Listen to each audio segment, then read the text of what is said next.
Oke. Oke, kita lanjut ke proses yang berikutnya, yaitu tentang freeze drying dan freeze concentration ya. Di pengeringan beku dan pengkonsentrasian beku ya. Nah, untuk topik pada sore hari ini saya sudah posting di ULS ya. Jadi kalau Anda buka ULS, silakan dicari di topik nomor 10 ya. Ini saya jadikan satu dengan materi-materi yang kita bahas sebelumnya. Ada PowerPoint di sini, silakan di download ya.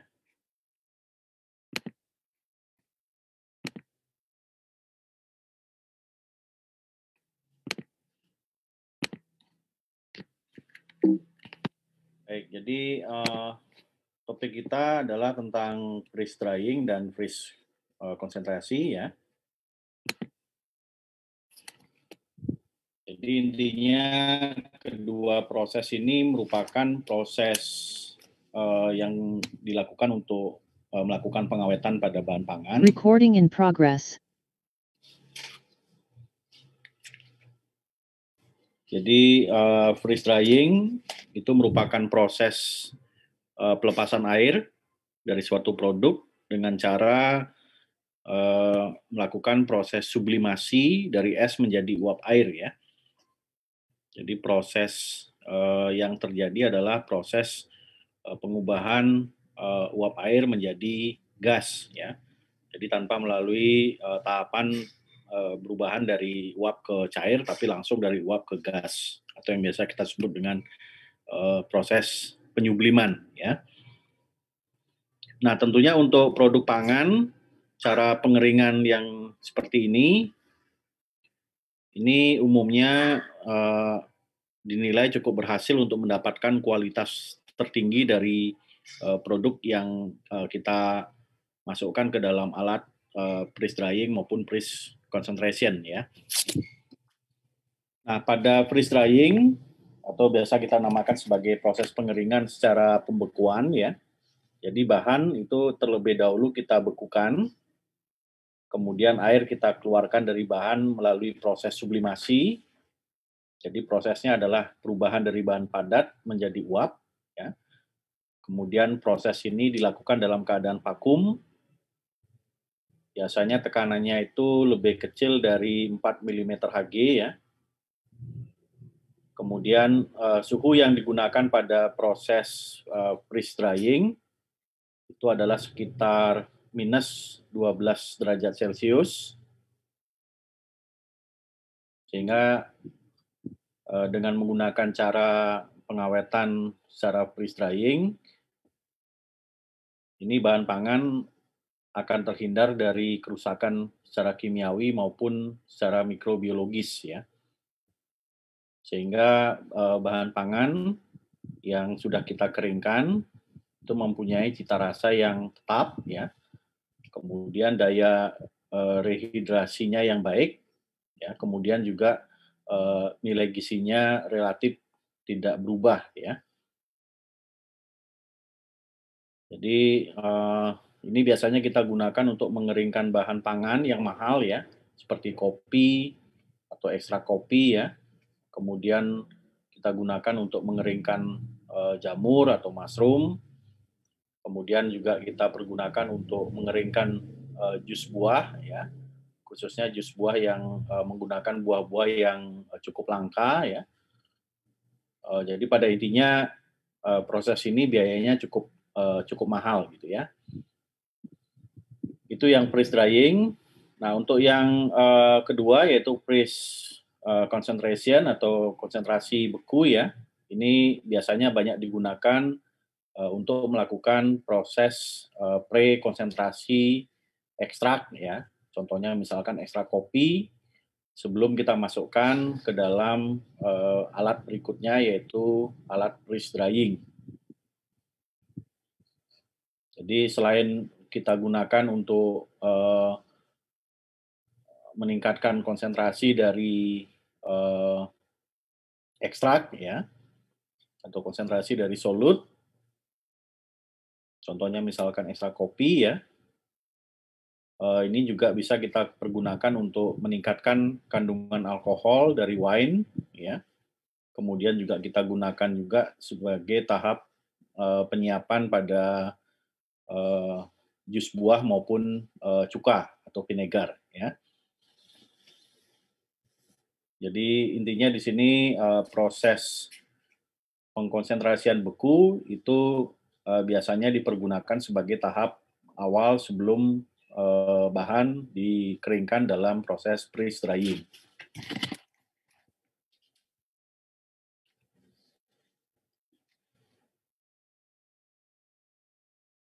Jadi kalau dilihat dari story-nya atau sejarahnya ya, produk pangan pertama yang diproses dengan teknologi pengeringan beku itu adalah kopi ya. Jadi khususnya kopi instan ya. Jadi karena di sini ada proses proses pembekuan, maka seperti di slide yang pertama, proses ini relatif cukup mahal ya, sehingga bahan-bahan yang dimasukkan ke dalam proses freeze drying atau alat freeze drying ini biasanya bahan-bahan yang harganya di pasaran cukup mahal ya. Jadi mungkin kita sudah tahu bahwa saat ini ya produk kopi, khususnya kopi instan ya, itu sudah menjadi produk pangan yang praktis ya, yang populer di mana-mana ya, termasuk di Indonesia. Tapi tidak hanya kopi instan ya. Saat ini ada berbagai jenis produk olahan ya, seperti buah ya, kemudian sayuran, kemudian daging, telur ya, bisa juga bumbu ya, kemudian berbagai jenis sup ya, sup instan siap saji ya, itu banyak juga dihasilkan melalui proses pengeringan beku atau freeze drying ya.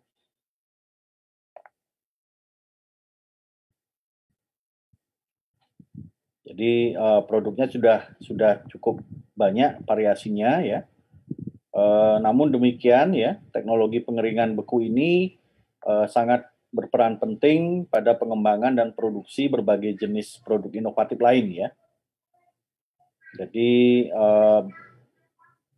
biasanya kalau kita atau Anda misalkan suka kegiatan di alam gitu ya, contohnya misalkan suka camping atau suka naik gunung ya, maka salah satu alternatif yang bisa Anda pakai sebagai bekal untuk melakukan kegiatan camping atau kegiatan naik gunung itu adalah bahan-bahan makanan yang sudah dikeringkan dengan menggunakan proses freeze drying ya atau pengeringan beku ya.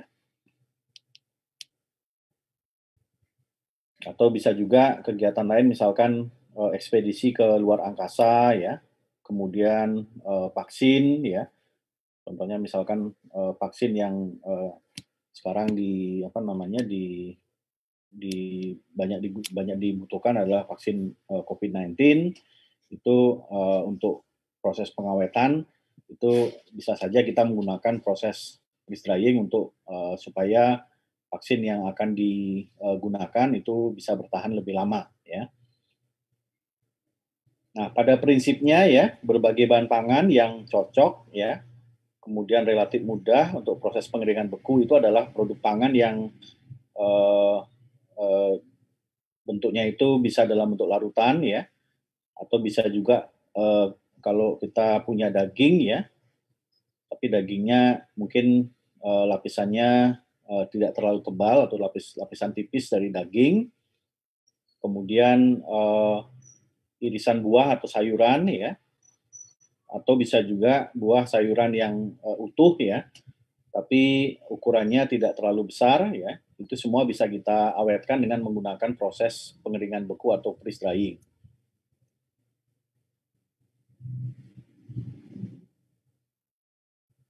Nah, kalau di pasaran global ya, itu bisa kita jumpai berbagai jenis produk pangan ya, yang melalui proses pendinginan beku atau freeze drying.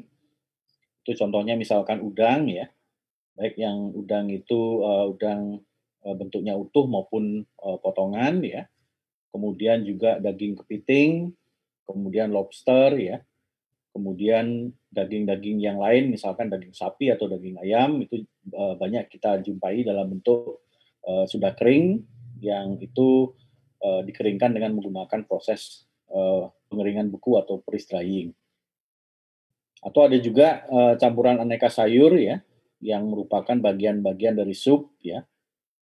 Itu juga eh, supaya dia awet sebelum kita masak ya, itu kita bisa keringkan dengan menggunakan proses freeze drying ya.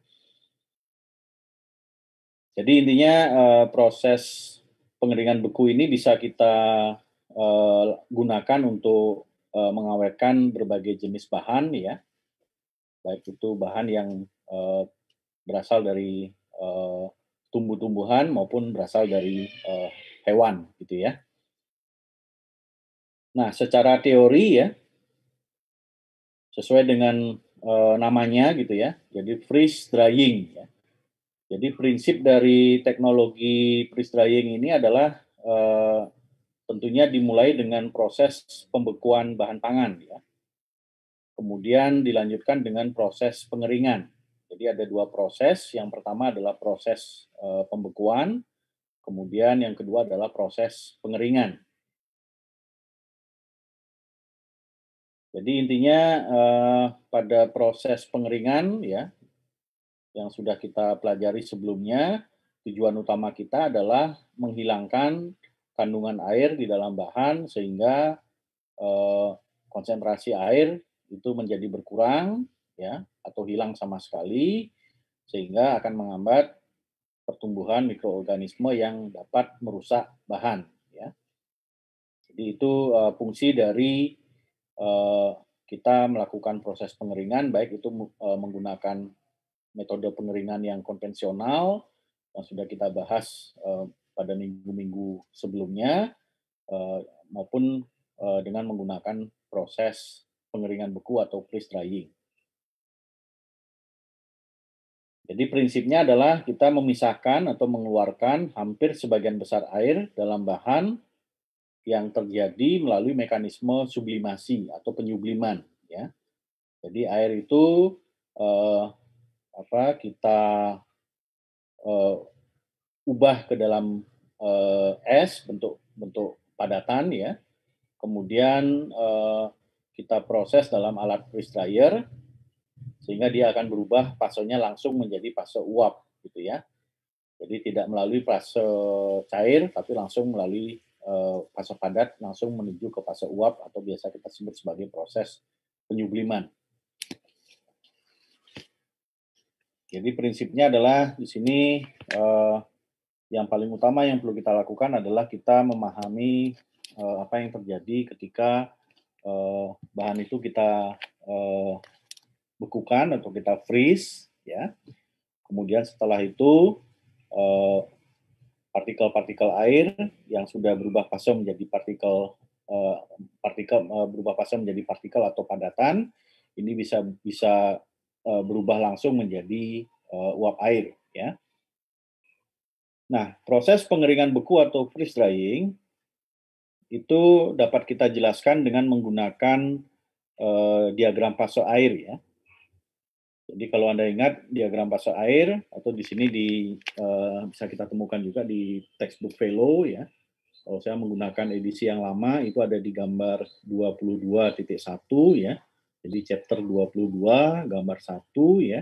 Sana ada diagram fase dari air yang bentuknya seperti huruf Y ya kalau Anda masih ingat ya.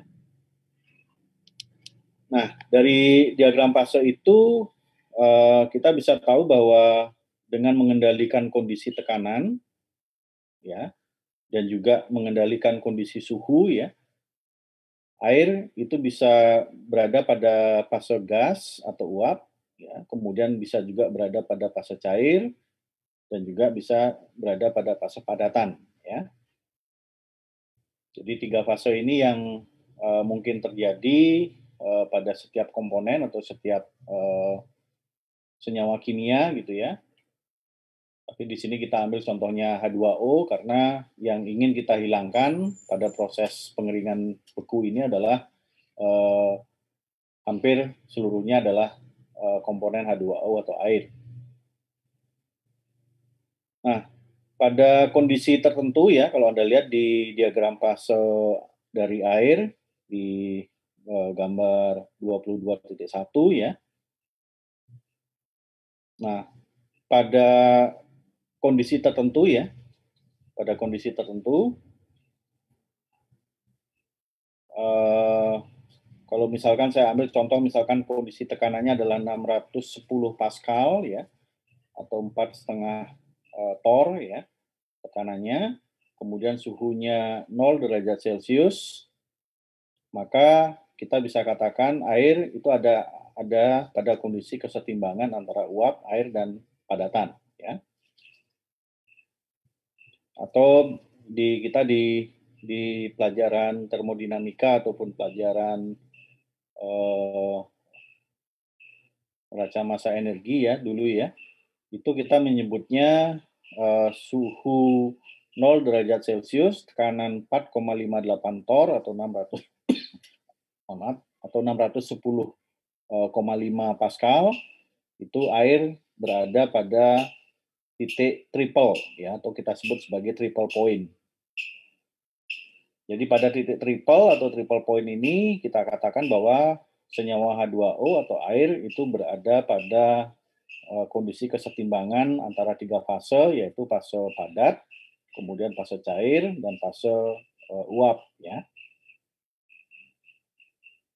Nah, ini kita sebut sebagai triple point. Jadi tekanannya sekitar 610 Pascal, kemudian suhunya 0 derajat Celcius. Nah, kalau misalkan kita punya bahan dalam kondisi yang beku ya, di mana tekanannya kita pertahankan ada di bawah tekanan triple point ya, misalkan di bawah 4,58 torr atau 610,5 Pascal ya. Jadi dia berada pada fase padat ya. Kemudian suhu ini kita naikkan gitu ya. Jadi suhu bahannya kita naikkan, maka yang terjadi adalah airnya akan berubah fase dari fase padatan menjadi fase uap atau kita sebut sebagai proses penyubliman. Jadi eh, dia melewati kurva kesetimbangan antara fase padat dengan fase gas, ya, sehingga di sini H2O atau air yang ada dalam bahan itu akan berubah fase dari fase padat menuju ke fase uap atau kita sebut biasanya sebagai proses penyubliman atau sublimasi. Nah, kalau ini kita pertahankan kondisinya, maka air dalam bahan pangan secara kontinu akan berkurang melalui proses sublimasi. Ya, jadi artinya kalau proses sublimasi ini kita teruskan ya pada tekanan konstan, maka air ini akan berkurang secara kontinu, ya, di mana pengurangan airnya itu dengan cara menjaga tekanan di dalam dalam dalam alat atau kita sebut sebagai freeze dryer ya, di bawah tekanan uap pada permukaan es ya. Kemudian setelah itu kita hilangkan uapnya, jadi uap air yang terbentuk itu kita hilangkan dengan pompa vakum. Kemudian setelah kita kita sedot dengan pompa vakum, uap air ini kemudian kita kondensasikan di atas koil refrigerasi ya. Jadi artinya di sini bahan pangan yang tertinggal dalam alat itu sudah mengalami pengurangan jumlah ataupun konsentrasi dari air yang ada dalam bahan. Nah, tentunya mekanisme ini berbeda dengan proses pengeringan biasa ya. Kalau pengeringan biasa itu kita biasanya, melalui mekanisme penguapan atau evaporasi ya, yang biasanya kita, gunakan suhu yang cukup tinggi ya, dengan tujuan untuk menguapkan air, supaya airnya itu, hilang dari bahan ya. Jadi, proses pengeringan biasa ya yang menggunakan panas, itu terjadi melalui mekanisme penguapan, sehingga bagian pangan yang kering, itu akan mengalami perubahan kimia ya. Jadi karena suhunya panas ya, maka akan terjadi beberapa hal yang, cukup merugikan ya.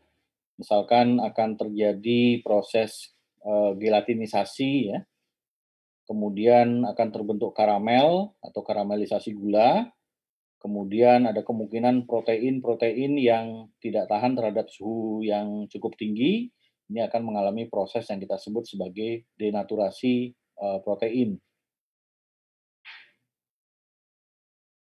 Nah, sehingga ini, karena adanya perubahan kimia ini, ada kemungkinan kalau kita mengeringkan bahan pangan dengan menggunakan panas yang konvensional, ini akan terbentuk, kerak di permukaan, ya, di mana kerak ini akan memberikan hambatan bagi difusi uap, ya, dari dalam bahan yang masih basah ke lingkungan, ya, atau ke udara pengering.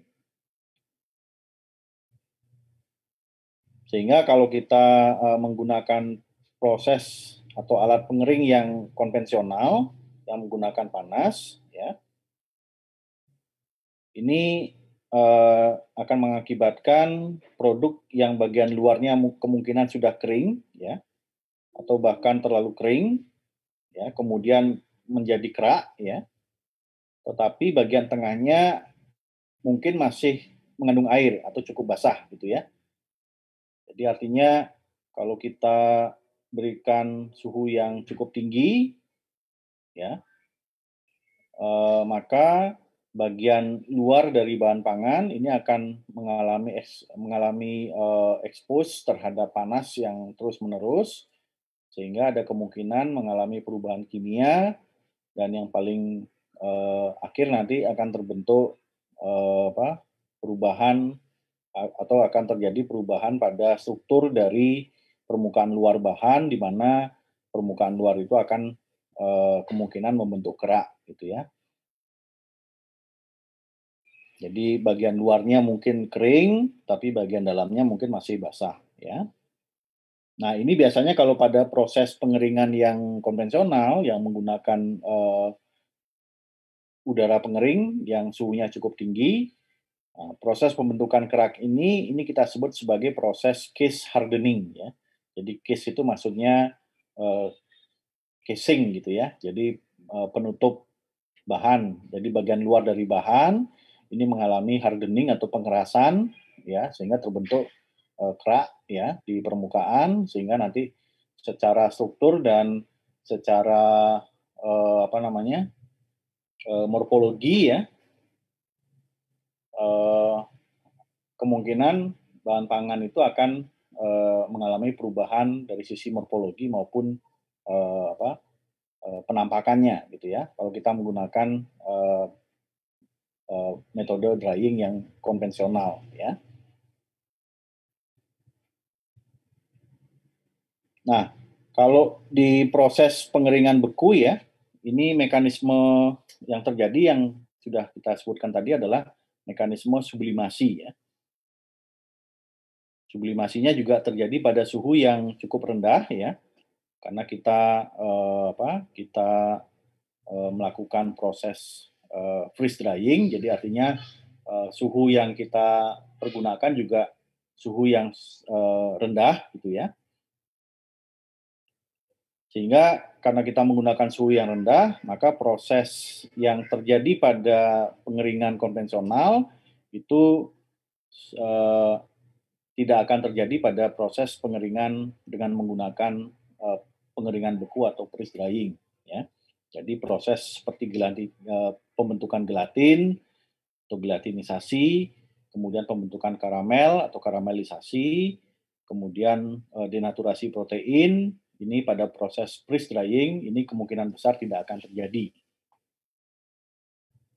Sehingga pada bagian pangan yang kering, pada proses menggunakan freeze drying ini tidak terjadi perubahan atau pembentukan kerak ya. Jadi artinya apa? Kalau tidak ada pembentukan kerak, artinya uap air yang berada di dalam bahan pangan itu akan bisa berdifusi dengan baik ya dari bagian dalam ke bagian permukaan ya atau ke lingkungan. Sehingga melalui proses pengeringan beku ini kita bisa menghasilkan produk yang kering yang kualitasnya baik gitu ya dibandingkan dengan proses pengeringan yang konvensional. Nah, Anda bisa lihat tabel 22.1 ya untuk melihat secara detail kira-kira apa saja perbedaan antara proses freeze drying dengan proses pengeringan secara konvensional.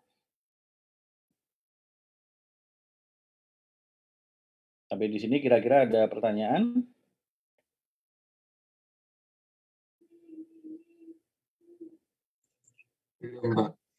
Baik, kalau tidak ada pertanyaan kita lanjutkan. Jadi intinya di tabel 22.1 kita bisa lihat perbedaan antara proses pengeringan secara konvensional dan proses pengeringan dengan menggunakan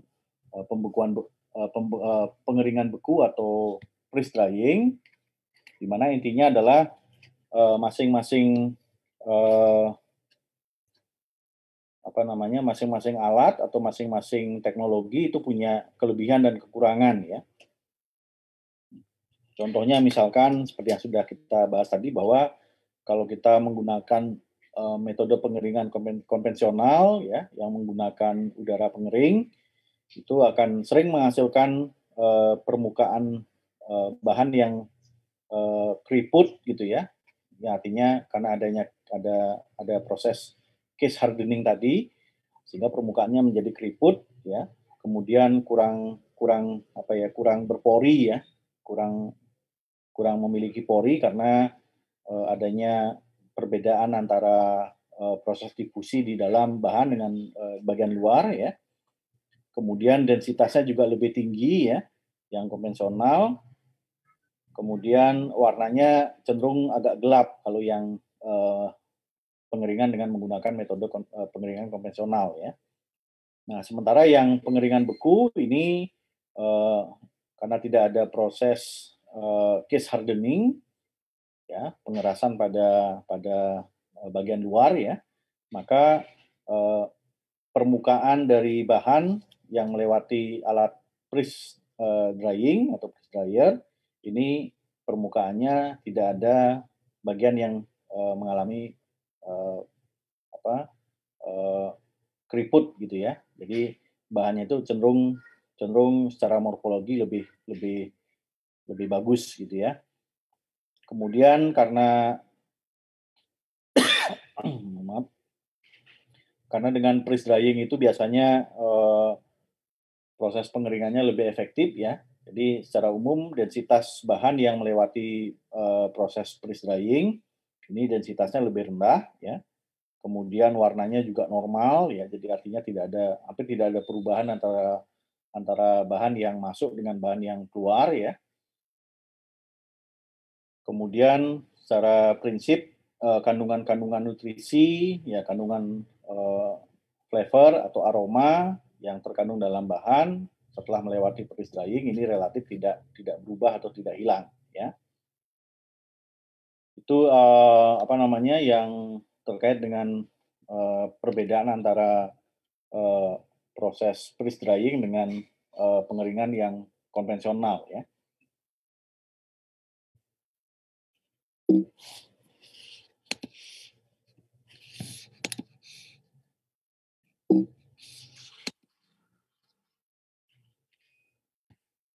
Jadi ini tadi ya secara teori sudah kita bahas tadi ya. Intinya adalah bahan itu kita kita bekukan ya di dalam alat freeze dryernya, di mana dalam alat itu ada bagian yang kita pergunakan untuk membekukan bahan atau kita gunakan untuk proses freezing ya. Kemudian setelah bahan itu beku ya, kemudian baru kita hilangkan airnya dengan menggunakan proses pengeringan. Jadi artinya kita naikkan suhunya pada tekanan yang tetap ya, di bawah tekanan triple point-nya, sehingga air yang ada dalam bahan ini akan bisa kita hilangkan karena terjadi proses perubahan fase dari air yang tadinya fasenya padat berubah menjadi air yang fasenya uap ya. Jadi tadi sudah kita bahas tadi ya. Nah, jadi selain maaf, selain membutuhkan alat untuk proses mengubah bahan itu menjadi beku ya, kita juga membutuhkan alat. Di sini ada pompa vakum ya. Pompa vakum ini fungsinya untuk menghilangkan uap yang ada dalam bahan ya setelah kita naikkan suhunya. Kemudian kita juga membutuhkan alat untuk melakukan proses kondensasi ya, supaya uap yang sudah disedot oleh pompa vakum ini bisa kita ubah kembali, berubah fase dari uap menjadi cair, gitu ya.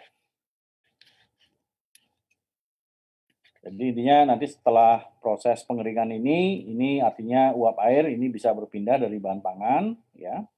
Jadi bahan pangan itu bisa kita keringkan melalui 2 tahap ya.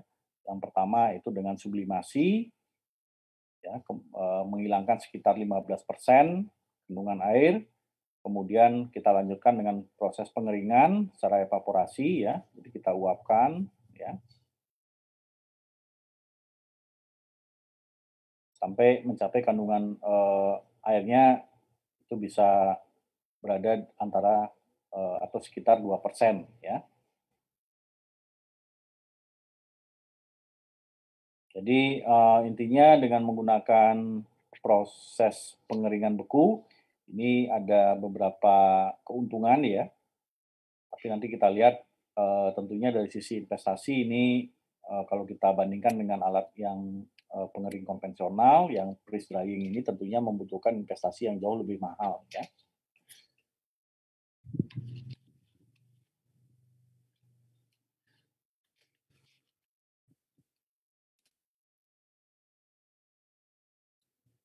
Nah, secara industri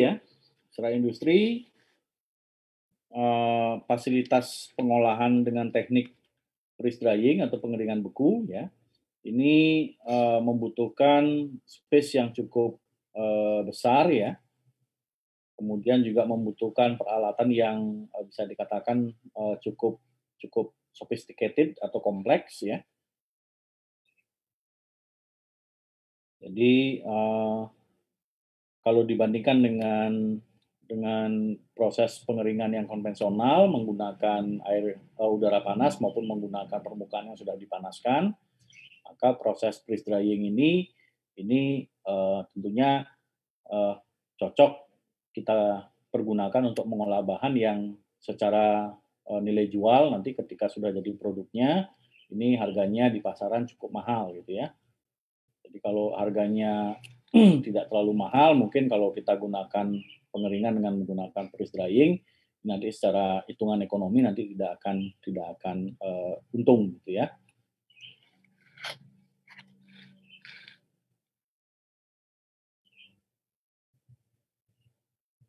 Nah, dalam teorinya gitu ya,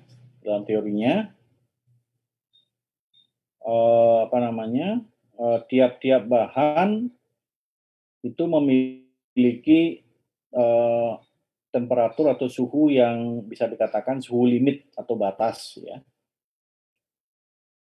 Jadi kalau Anda lihat di tabel 22.2, sana ada data beberapa bahan ya, kemudian ada data suhunya di sana ya. Ini kita sebut sebagai suhu, suhu kritisnya begitu, di mana kalau suhu kritisnya ini kita lewati, maka struktur bahan pangannya akan, menjadi rusak gitu ya. Sehingga, secara secara apa namanya, secara teknis, kalau struktur bahan pangannya ini rusak, ini akan menghambat laju perpindahan uap ya, sehingga nanti, proses pengeringannya juga akan menjadi kurang efektif ya. Karena tujuan utama kita melakukan, eee, proses freeze drying adalah untuk, mengeringkan bahan ya, bukan untuk membekukan bahan ya. Jadi di sini perlu dipahami bahwa proses freeze drying itu tujuan utamanya adalah untuk mengeringkan bahan, dengan melewati proses pembekuan gitu ya. Jadi bukan bukan pembekuannya yang utama, tapi di sini yang utama adalah proses pengeringannya ya. Jadi proses pengeringan itu secara prinsip adalah kita melakukan proses, untuk menghilangkan, kandungan bahan yang ada di dalam kandungan air yang ada dalam bahan gitu ya.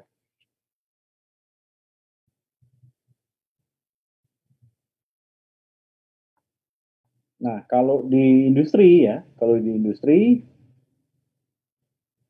eee, setelah bahan atau produk itu kita, eee, kita masukkan ke dalam freeze dryer atau proses pengeringan beku ya, ini produk itu perlu kita kemas secara, sempurna ya, supaya dia kedap ya. Kenapa ini perlu atau sangat penting pengemasannya, karena apa? Karena secara natural ya, bahan-bahan atau produk pangan yang kita keringkan dengan menggunakan proses freeze drying, ini nanti setelah dia jadi, itu dia punya sifat yang higroskopis atau mudah untuk menyerap air ya. Jadi sifat khas dari produk yang kita lewatkan melalui alat freeze drying ini adalah dia punya sifat yang higroskopis, jadi mudah menyerap air. Sehingga di sini untuk, eee, mengantisipasi sifat higroskopis dari produk yang kita proses dengan freeze drying, maka kita membutuhkan pengemas yang, betul-betul bisa menjaga bahan supaya dia tidak menyerap air. Sehingga di sini pemilihan jenis pengemas itu sangat menentukan masa simpan dari produk kering beku tersebut, ya. Jadi, misalkan ya pada proses pembekuan ya, jadi yang sudah kita bahas tadi ya, jadi proses pengeringan beku atau freeze drying itu didahului dengan proses pembekuan atau freezing. Nah, pada prakteknya di industri ya, ini proses pembekuan atau freezing dilakukan dengan membuat lapisan produk pangan pada rak-rak yang terbuat dari metal ya.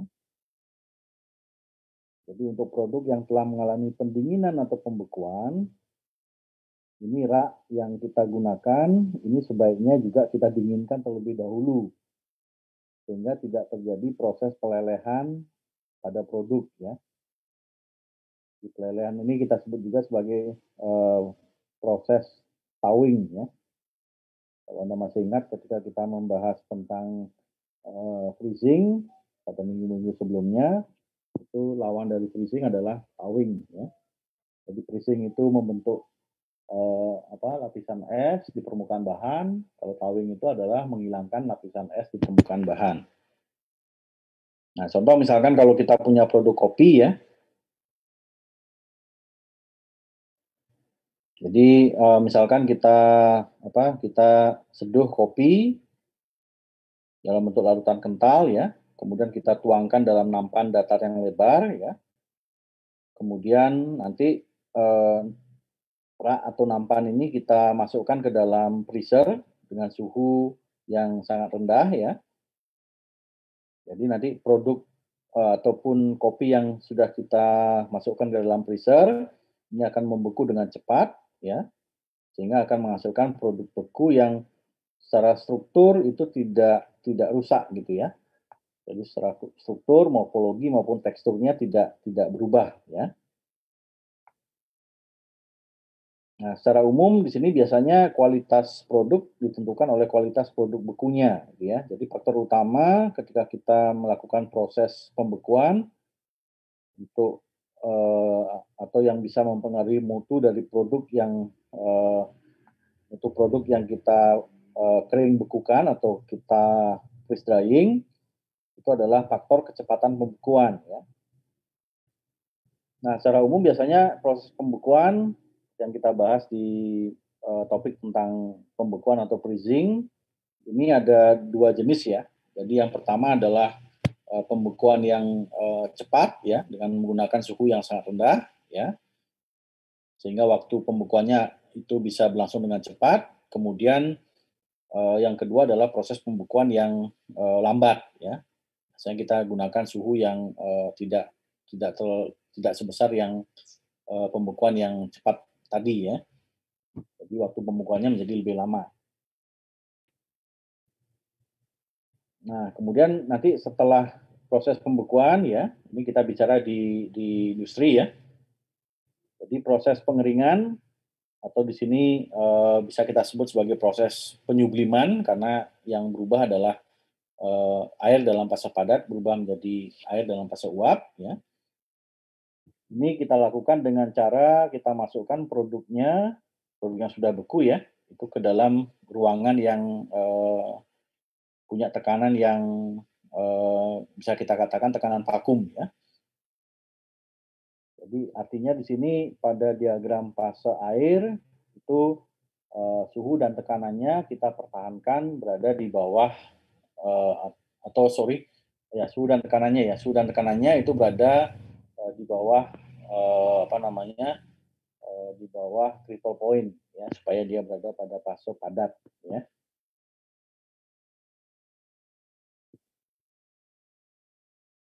Jadi supaya proses penyublimannya ini bisa bisa terjadi, ini yang kita lakukan yang diantaranya adalah dengan kita jaga ruangannya tetap vakum ya.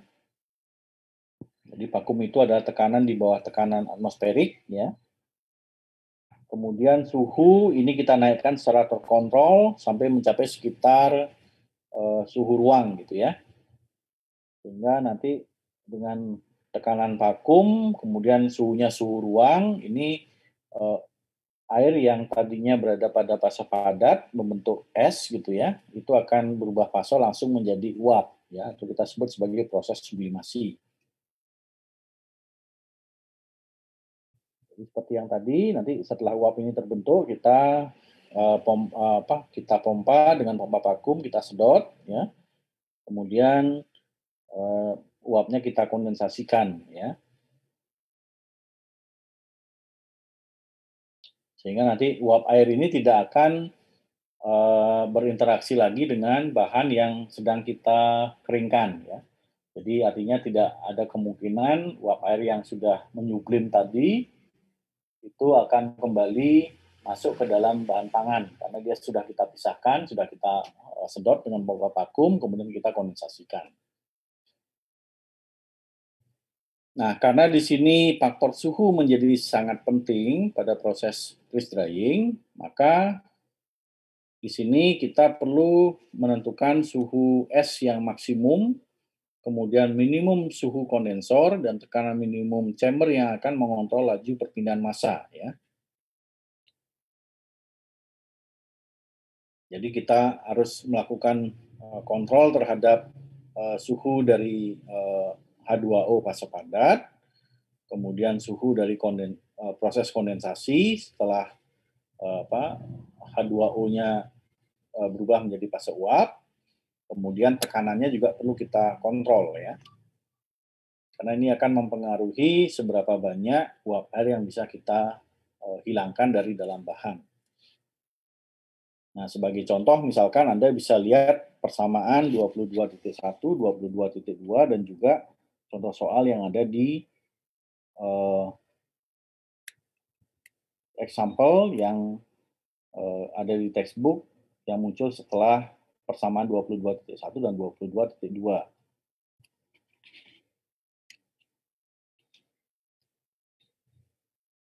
Jadi seperti yang saya katakan tadi ya, jadi kalau kita bicara secara industri, itu ada tray atau nampan atau rak gitu ya. Ini fungsinya untuk nampung bahan, ya. Kemudian perlukan juga pemanas untuk menyuplai panas laten penyubliman, karena di sini ada proses pemanasan pada tekanan konstan ya, supaya H2O-nya berubah fase dari padat menjadi uap, ya, sehingga kita perlu peralatan untuk menyuplai panas laten. Kemudian juga kita membutuhkan koil, ya, untuk mengkondensasi uap yang tadi kita hasilkan dari proses penyubliman. Ini uapnya kita pindahkan dengan menggunakan pompa vakum, kemudian kita kondensasikan, ya. Setelah kita kondensasikan ini kita pisahkan dari bahan sehingga dia tidak akan kembali ke dalam bahan, ya. Nah, karena alat freeze dryer ini sangat mahal ya, atau cukup mahal secara industri, maka di sini kita perlu untuk menentukan kira-kira kalau kita membeli suatu alat freeze dryer, itu kira-kira efisiensi dari alat tersebut itu berapa gitu ya. Sama seperti kita membeli pompa ya atau kompresor ya. Jadi kita perlu tahu berapakah efisiensi dari pompa atau kompresor. Nah, ini juga sama di sini ya. Kita juga perlu tahu kira-kira efisiensi dari alat freeze dryer itu seberapa besar ya. Nah, efisiensi ini bisa kita hitung dengan membandingkan antara suhu penyubliman dan suhu refrigeran dalam kondensor ya. Jadi asal kita tahu suhu penyubliman dan suhu refrigeran dalam kondensor, artinya kita bisa hitung berapakah efisiensi dari alat freeze dryer yang kita pergunakan.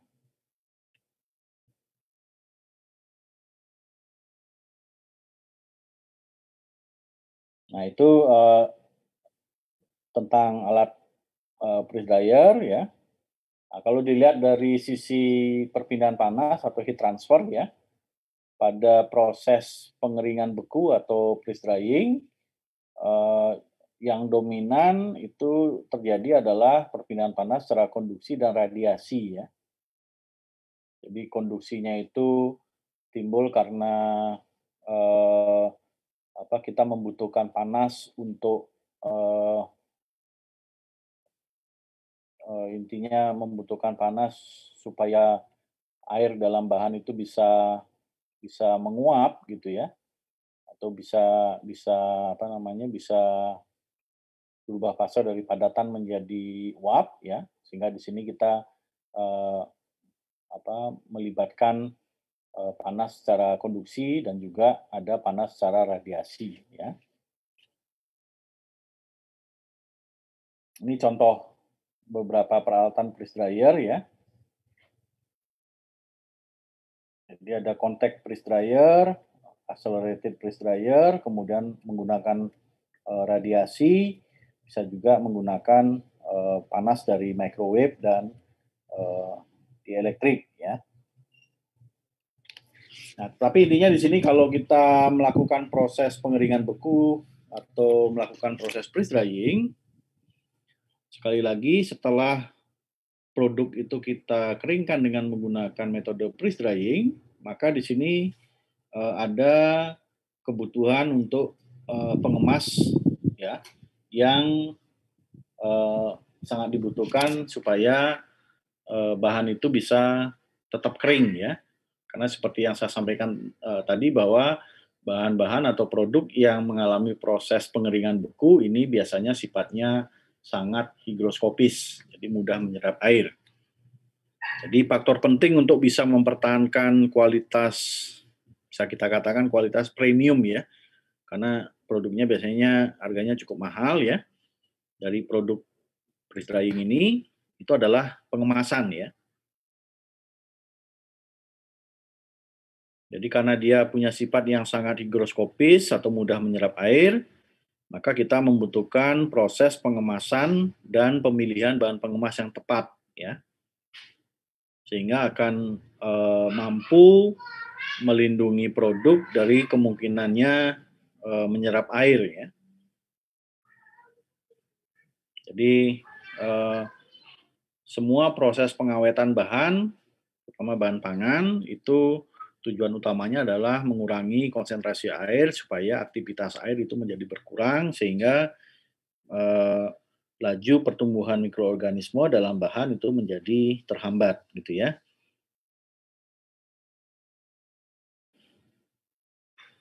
Nah, biasanya kalau kita punya produk yang dikeringkan dengan menggunakan freeze dryer, ini kita bisa gunakan kemasan yang kita buat dalam kondisi yang vakum ya. Jadi untuk lebih memperpanjang umur simpan ya, terutama yang produk-produk yang sifatnya itu selain higroskopis dia juga mudah teroksidasi ya, atau sensitif terhadap oksigen. Ini produk atau bahan itu biasanya sering kita temukan dalam kondisi yang dikemas dalam kondisi yang vakum ya. Nah, kemudian yang kedua juga yang perlu diperhatikan adalah kalau kita punya produk yang kita kita proses dengan menggunakan freeze drying, maka sebaiknya setelah kita lewatkan ke dalam freeze dryer, ini produknya sebaiknya segera kita kemas langsung ya. Jadi jangan jangan dibiarkan dia di udara terbuka karena dia sifatnya higroskopis. Nah, kalau dilihat dari karakteristiknya ya, eee, produk yang produk ataupun, bahan pangan yang melalui proses pengeringan beku, ini intinya adalah merupakan produk yang kering ya, jadi bukan produk yang beku. Itu sekali lagi saya tekankan ya. Jadi namanya freeze drying, jadi artinya tujuan utamanya adalah mengeringkan ya, jadi bukan membekukan. Jadi produk pangan keringnya ini adalah produk kering, bukan produk beku. Nah, kalau Anda masuk ke supermarket ya, mungkin perlu Anda cek di sana ya, di bagian, eee, produk-produk yang contohnya misalkan tadi seperti kopi instan ya, atau, eee, sayur-sayuran ataupun, daging gitu ya. Itu biasanya produk yang dihasilkan melalui proses pengeringan beku atau freeze drying ini sering disebut sebagai sebagai produk freeze dried ya. Jadi produk pangan kering beku ya. Jadi produk freeze dried. Jadi produk pangan kering beku. Jadi kalau Anda menemukan ada di pengemasnya itu adalah freeze dried food, ya itu artinya produk itu adalah produk yang kering yang yang diproses dengan menggunakan proses pengeringan beku atau freeze drying. Nah, secara umum kira-kira apa apa saja karakteristik dari produk-produk pengering atau produk pangan kering beku atau freeze dried food ini? Itu yang pertama adalah produk kering beku ini karena dia sudah kering ya, itu biasanya sangat ringan ya, karena kandungan airnya sudah sudah hilang atau sebagian besar sudah kita hilangkan, maka biasanya freeze dried product ini eee, secara fisik dia lebih ringan ya. Nah, tentunya kalau dia lebih ringan atau sangat ringan, ini sangat menguntungkan dari sisi biaya pengiriman dan transportasi ya. Nah,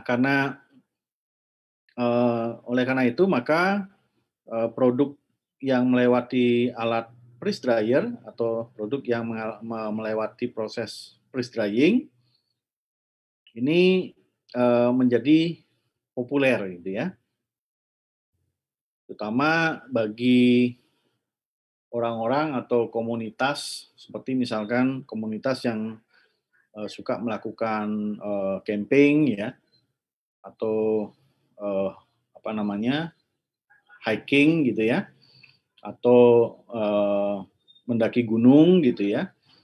Itu mereka biasanya butuh bahan yang ringan gitu ya, supaya tidak membebani ketika melakukan proses camping atau mendaki gunung atau hiking gitu ya.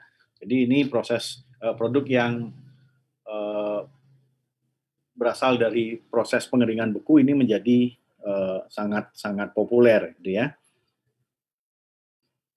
Kemudian karakteristik kedua adalah karena produk ini bisa disimpan tanpa membutuhkan kulkas ya, maka sekali lagi ini biaya pengiriman dan biaya penyimpanan itu juga menjadi lebih murah ya. Jadi karena ini produknya kering ya, kemudian dia awet gitu ya, tanpa perlu dimasukkan ke dalam kulkas, maka secara apa namanya dari sisi produsen itu biaya transportasinya menjadi atau biaya handlingnya itu menjadi lebih murah, sehingga nanti itu akan bisa menekan harga gitu ya. Itu karakteristik yang kedua. Kemudian yang ketiga, produk kering beku atau freeze dried food ini produk yang stabil ya.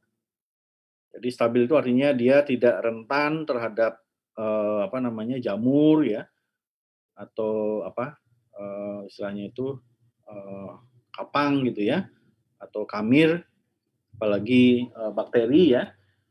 Jadi dia tidak rentan terhadap mikroorganisme ya. Karena apa? Karena sekali lagi dibandingkan dengan pengeringan konvensional ini secara teoritis yang freeze drying ini dia bisa menghilangkan kandungan air dengan uh, mungkin sedikit lebih baik daripada yang konvensional gitu ya. Sehingga konsentrasi air dalam bahan itu sangat sedikit sehingga kemungkinan tumbuhnya jamur ataupun mikroorganisme yang lain itu menjadi kemungkinannya menjadi lebih kecil ya. Kemudian juga proses pengeringan karena dia mengurangi kandungan air ya. Kemudian pada proses freeze drying ini juga prosesnya itu adalah proses sublimasi ya. Jadi dari apa namanya dari bahan itu awalnya suhunya suhu ruang, kemudian kita bekukan gitu ya. Jadi airnya itu berubah fase menjadi padatan, kemudian setelah itu kita naikkan suhunya, airnya itu nanti akan apa namanya akan menguap langsung dari padatan ke bukan menguap menyublim ya, menyublim dari padatan ke uap ya. Sehingga di sini karena proses penyubliman itu secara tekstur produk yang melewati proses freeze drying ini akan mengakibatkan produknya itu kering tapi dia berpori gitu ya.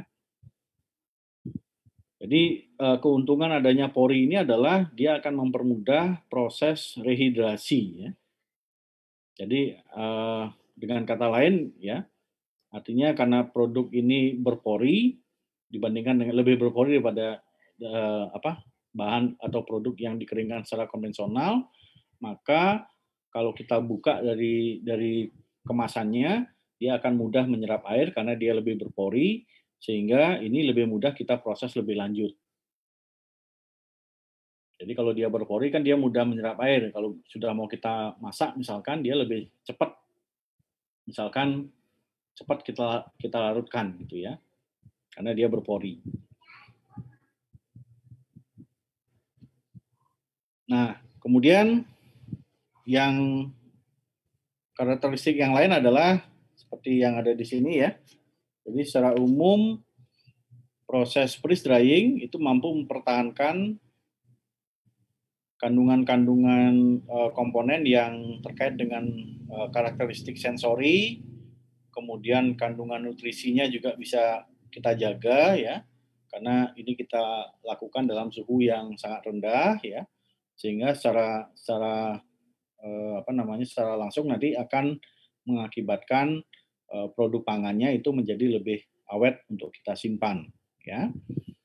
Kemudian karena suhunya juga rendah, ya, maka tekstur bahan pangannya ini bisa kita pertahankan pada kondisi yang cukup baik, ya.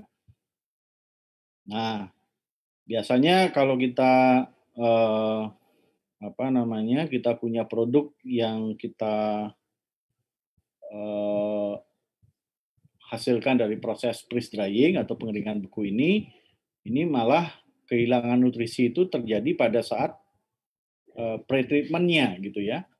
Jadi sebelum bahan itu masuk ke dalam alat freeze dryer, ini malah malah di sana terjadinya, kehilangan beberapa komponen yang, merupakan komponen, nutrisi dalam bahan gitu ya. Jadi bukan di alat freeze drying-nya tapi di, proses sebelumnya gitu ya. Jadi artinya di sini secara umum proses freeze dryer ini lebih baik daripada pengeringan konvensional, tetapi sekali lagi harga investasinya juga relatif jauh lebih mahal daripada yang pengeringan konvensional, ya. Nah, itu saya kira yang terkait dengan, proses freeze drying atau pengeringan beku ya. Nah, kemudian yang berikutnya di sini yang kedua adalah proses pengkonsentrasian beku ya, atau disebut sebagai freeze konsentrasi atau freeze concentration ya. Nah, kalau di proses freeze drying itu tujuan kita adalah melakukan proses pengeringan ya, maka di sini tujuan utamanya adalah untuk meningkatkan konsentrasi ya. Jadi sesuai dengan namanya freeze concentration, jadi artinya meningkatkan konsentrasi ya. Jadi ini kalau dianalogikan dengan alat-alat sebelumnya yang sudah kita pelajari, ini mungkin mirip seperti evaporasi gitu ya. Jadi kalau evaporasi itu kan tujuan kita itu menghilangkan kandungan air dari suatu larutan ya. Jadi bahan bakunya itu larutan atau fasenya cair. Nah ini di sini juga sama ya. Jadi ini eh, apa namanya, biasanya yang kita masukkan ke dalam alat freeze konsentrasi ini, selain bahan pangan yang bentuknya padatan, kita juga bisa, apa namanya, memasukkan larutan ya. Nah, proses, pengkonsentrasian beku atau freeze concentration ini biasanya dipergunakan sebagai pre-treatment dari proses freeze drying. Jadi sebelum kita apa namanya, sebelum kita masukkan ke dalam alat freeze dryer, supaya beban dari freeze dryernya ini menjadi sedikit berkurang, maka kita tempatkan alat freeze concentration sebelum alat freeze dryer yang tujuannya untuk meningkatkan konsentrasi dari solut atau mengurangi kandungan air sebelum dia masuk ke dalam alat freeze dryer. Nah, secara prinsip proses freeze concentration ini melibatkan kristalisasi fraksional dari air menjadi es, ya. Kemudian disertai juga dengan penghilangan es. Jadi airnya yang ada dalam bahan ini kita ubah menjadi es, kemudian esnya kita hilangkan. Itu prinsip utamanya itu ya. Nah, untuk mencapai tujuan itu maka kita perlu melakukan proses freezing terlebih dahulu, ya. Kemudian kita ikuti dengan proses pemisahan mekanis ataupun washing, ya. Jadi di sini alatnya biasanya terdiri dari gabungan dari beberapa unit operasi. Jadi yang pertama itu ada proses biasanya ada apa HE gitu ya, alat penukar panas supaya dia eh, ataupun alat freezer ya supaya dia bisa membeku atau apa supaya terbentuk bunga-bunga es di permukaan bahan ya. Kemudian setelah itu kita itu kan kalau terbentuk bunga es kan berarti terjadi proses kristalisasi ya. Jadi setelah terbentuk bunga es masih sedikit, terus nanti kita lanjutkan dengan proses atau alat untuk kristalisasi atau crystallizer ya. Tujuannya apa? Tujuannya untuk memperbesar atau memperbanyak bunga es yang terbentuk di permukaan bahan ya. Setelah itu baru nanti setelah bunga esnya sudah terbentuk cukup banyak, baru nanti kita pisahkan atau lepaskan bunga es atau kristal es itu dari permukaan bahan dengan menggunakan metode pemisahan secara mekanis ataupun menggunakan metode pencucian atau washing. Nah, secara umum proses pengkonsentrasian beku ini itu secara selektif akan mampu menghilangkan air dari bahan pangan tanpa mengubah kandungan komponen yang lain ya. Jadi sama seperti freeze dryer karena dia menggunakan suhu yang rendah gitu ya. Maka di sini hampir semua kandungan bahan yang berguna itu tidak akan hilang ya. Nah, tapi tentu saja sama seperti freeze dryer tadi ya. Proses ini tentunya relatif mahal karena kita memerlukan konsumsi energi yang sangat besar ya. Karena ada proses pembekuan ya, kemudian ada proses kristalisasi ya, sehingga biayanya sangat tinggi ya. Kemudian laju produksinya rendah ya. Kalau kita bandingkan dengan proses misalkan evaporasi ya, itu ini laju produksinya cukup rendah ya. Sehingga proses ini sama seperti yang freeze drying tadi, ini hanya cocok kita pergunakan untuk mengolah bahan-bahan yang secara pasaran itu harganya mahal ya. Biasanya kita pergunakan untuk mengolah atau menghilangkan kandungan air dari ekstrak ekstrak dari tanaman misalkan ya, yang kita pergunakan sebagai bahan pangan, tapi nilainya cukup tinggi ya, jadi harganya cukup mahal. Jadi intinya ada barang, ada harga gitu ya. Nah, secara teori ini ya, jadi dalam proses ini diinginkan terbentuknya kristal es yang berukuran sebesar mungkin ya. Jadi kristal es itu adalah H2O ya, karena kita menghilangkan kandungan air. Nah, jadi intinya di sini ada proses kristalisasi ya. Jadi kalau Anda pernah mempelajari alat crystallizer atau kristalisasi, itu biasanya proses pembentukan kristal itu bisa kita bisa kita akselerasi atau kita percepat dengan cara mengaduk secara perlahan ya. Jadi di sini ada alat. Jadi awalnya kita turunkan suhunya. Setelah itu ada alat seperti tangki gitu ya. Tangkinya dilengkapi dengan pengadukan, tapi pengadukannya berjalan secara perlahan ya. Fungsinya untuk memperbanyak kristal es yang terbentuk di permukaan bahan. Kemudian setelah itu baru dilakukan pemisahan ya. Jadi ada separator untuk memisahkan kristal dari cairan yang terkonsentrasi. Jadi biasanya entah itu menggunakan sentrifugasi ya, yang berdasarkan pada prinsip perbedaan densitas antara komponen yang akan dipisahkan, atau bisa juga menggunakan filtrasi yang menggunakan prinsip perbedaan ukuran antara komponen yang ada di di bagian umpan dengan pori-pori dari filter yang kita pergunakan, atau bisa juga dipisahkan dengan menggunakan metode pencucian kolom. Jadi secara umum untuk melakukan proses freeze concentration kita membutuhkan sistem pembekuan atau freezing, baik itu langsung maupun tak langsung. Kemudian ada alat crystallizer, bentuknya itu adalah tangki yang dilengkapi dengan pengadukan. Maaf.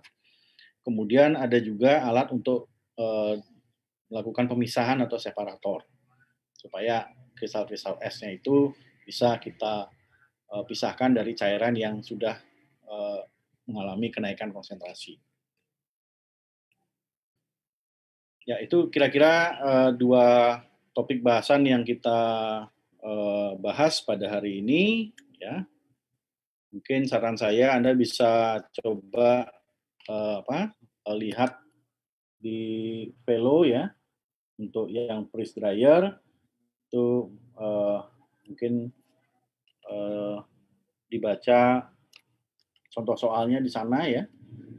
Saya kira contoh soalnya cukup straightforward ya, tinggal menggunakan rumus ya, tapi perlu Anda baca gitu ya.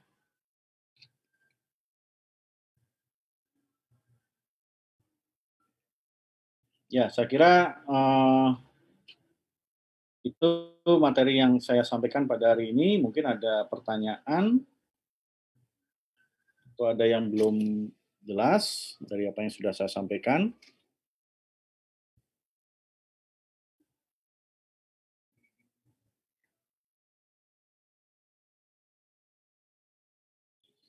Belum ada, Pak. Ya, kalau belum ada mudah-mudahan artinya sudah jelas ya. Nah, untuk media Anda belajar di rumah mungkin saya minta Anda untuk melakukan sedikit menerjemahkan begitu ya. Anda buka mungkin di edisi yang Anda pegang sekarang mungkin babnya agak beda ya. Kalau di saya itu di bab 22 tentang freeze drying dan freeze concentration.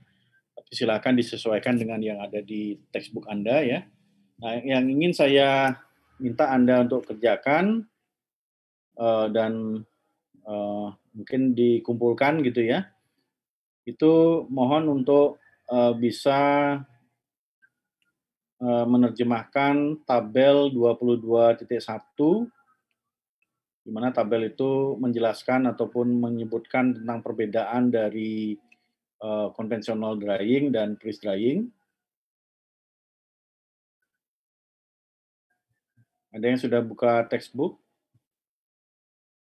Ya, Pak, sudah, Pak. Sudah ada tabel yang sama yang saya maksud? Iya, ada, Pak.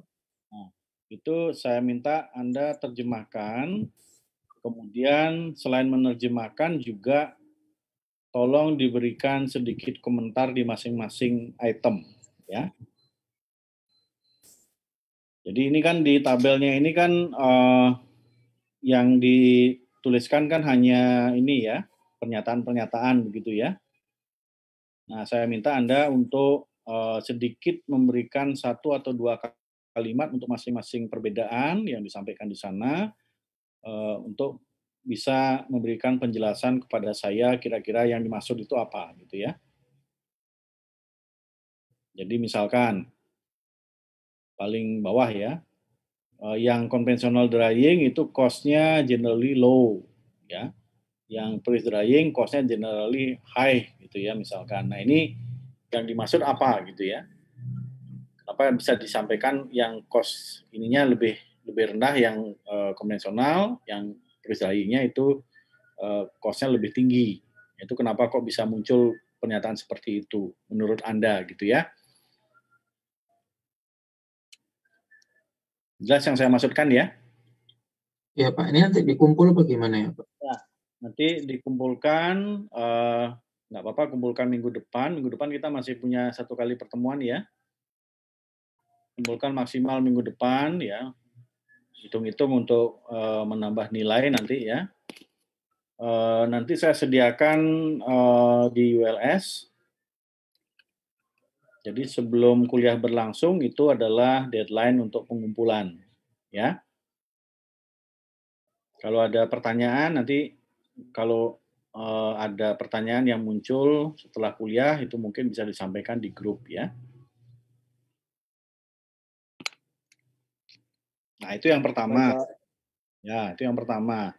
Yang kedua tadi sesuai dengan yang saya sampaikan, mungkin Anda ini tidak perlu dikumpulkan ya, tapi saya sarankan Anda untuk membaca dan memahami sampel problem 22.1 ya.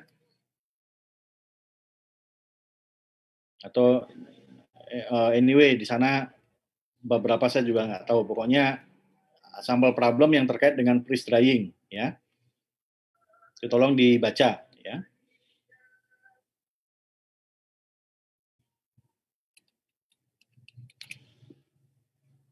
Nah, itu kira-kira yang saya ingin sampaikan pada kesempatan sore hari ini.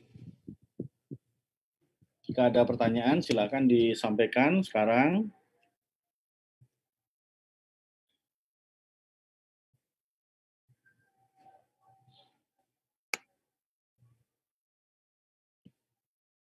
Baik, kalau tidak ada pertanyaan, minggu depan kita masih punya 1 kali pertemuan. Nah, itu nanti akan saya pergunakan untuk membahas tentang post treatment ya. Kemudian rencana saya nanti akan ada short quiz ya.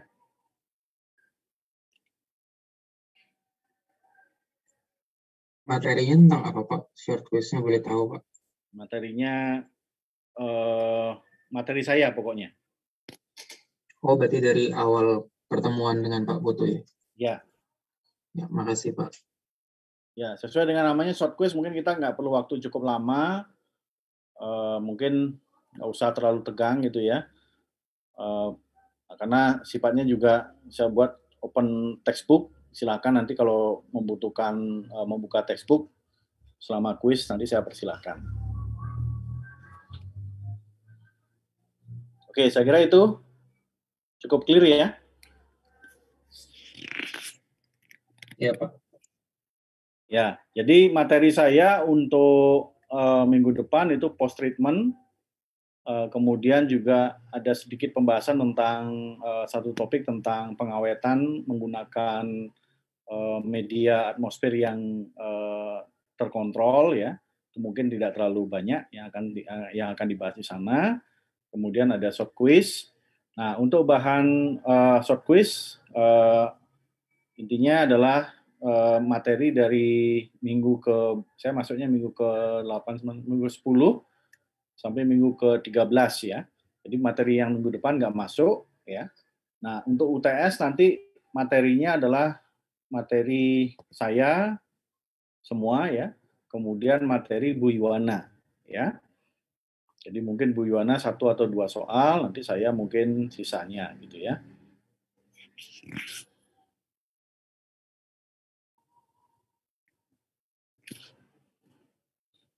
Oke, saya kira itu. Kalau ada pertanyaan lanjutan, silahkan disampaikan di grup ya. Kalau tidak ada pertanyaan lagi untuk hari ini, mungkin saya akan akhiri ruang Zoom-nya. Saya ucapkan terima kasih atas perhatiannya. Salam sehat semua. Terima kasih. Terima kasih Pak. Selamat sore. Terima kasih Pak. Ya. Terima kasih Iya, Pak. Terima kasih Pak. Selamat sore.